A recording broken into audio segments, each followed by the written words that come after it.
Saudara, Sabtu malam 1 Oktober 2022 di Stadion Kanjuruhan Kabupaten Malang, Jawa Timur, tempat saya berdiri kali ini merupakan ingatan buruk bagi banyak orang. Lantas sudah setahun berselang sejak tragedi yang merenggut ratusan nyawa orang tersebut. Apakah yang ditinggalkan sudah sembuh? Apakah proses hukum sudah memuaskan bagi para keluarga korban maupun penyintas?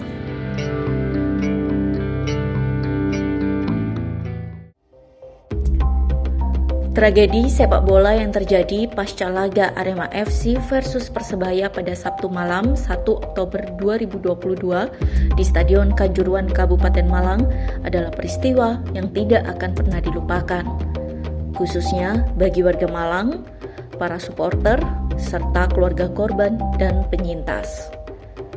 Tidak ada yang pernah mengira keriuhan mendukung tim sepak bola justru menjadi malam maut.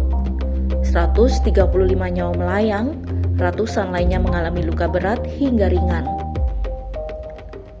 Tidak hanya itu, luka kehilangan orang tersayang terus membekas karena rasa ketidakadilan anak, ibu, ayah, teman, dan kerabat meninggal dengan cara menyedihkan.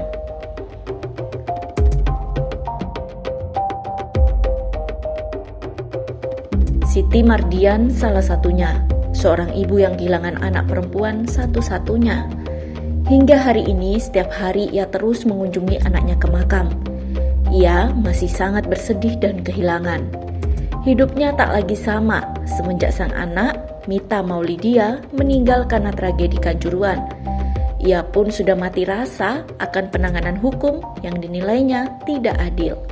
Usaha juga sudah usaha, dan anak saya sekarang masih yang ke Jakarta itu ya nuntut keadilan, nggak tahu adil apa enggak, yang pasti saya nggak tahu.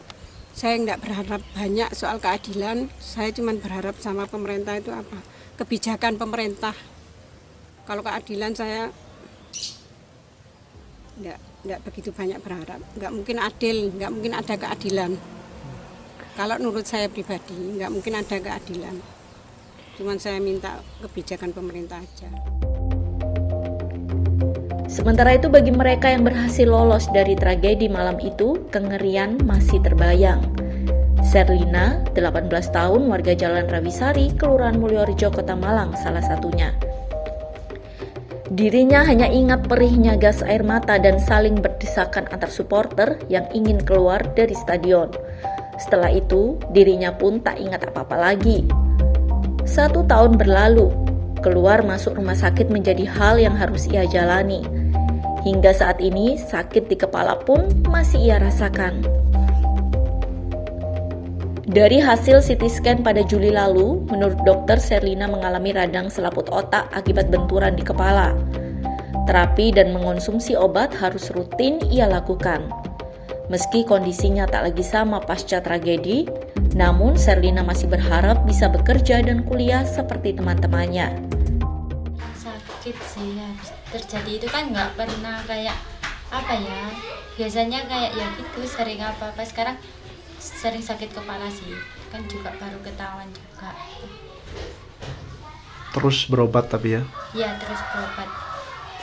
Obat-obatannya banyak nggak sih kalau diminum? Ya sampai 5 kali sehari gitu.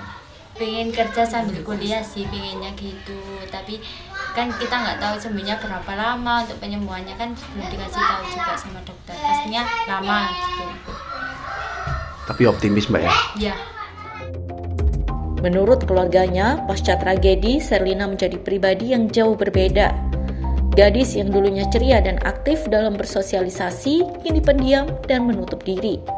Bahkan sering ketakutan dan merasakan sakit kepala jika berada di keramaian. Serlina juga tidak bisa mengingat sepenuhnya pada teman atau saudaranya sendiri. Ia masih harus terus mendapatkan pendampingan agar emosinya tetap stabil untuk membantu proses penyembuhan. Hampir setahun ini sering pusing. Terus yang dikeluhkan itu pusing, mual. Banyak yang berubah, Mas. Agak pendiam. Lupa dengan saudara-saudara, nggak sering ketemu gitu, lupa. Terus untuk tempat-tempat yang nggak jauh itu udah nggak tahu tempatnya kalau nggak didampingi. Itu bulan sekali ke psikiater sama saraf. Dokter saraf gitu. Iya, ke dokter saraf sama psikiater. Untuk yang dokter psikiater itu saran dari dokter saraf. Ya. Trauma. 1 bulan sekali. Berarti Ya, ada trauma dari Mbak Selin. Ada. Bagi warga Malang, tragedi Kanjuruhan masih menjadi sorotan. Mahasiswa, warga, hingga supporter masih masif turun ke jalan. Mereka masih menyuarakan hal yang sama. Di antaranya mendesak agar tragedi Kanjuruhan dimasukkan dalam pelanggaran HAM berat, serta menuntut proses hukum yang adil bagi korban. Warga juga diajak terus merawat ingatan bahwa tragedi Kanjuruhan tidak boleh dilupakan, karena ada ibu dan ayah yang kehilangan anaknya, anak yang kehilangan orang tuanya, hingga teman yang kehilangan sahabatnya. Bagi mereka, 135 nyawa yang berpulang bukan hanya sekedar angka.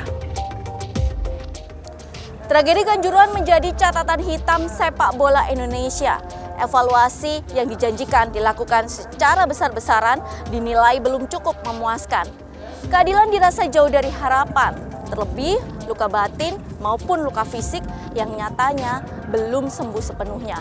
Hilda Nusantara, Dedi Prasetyo melaporkan dari Malang, Jawa Timur.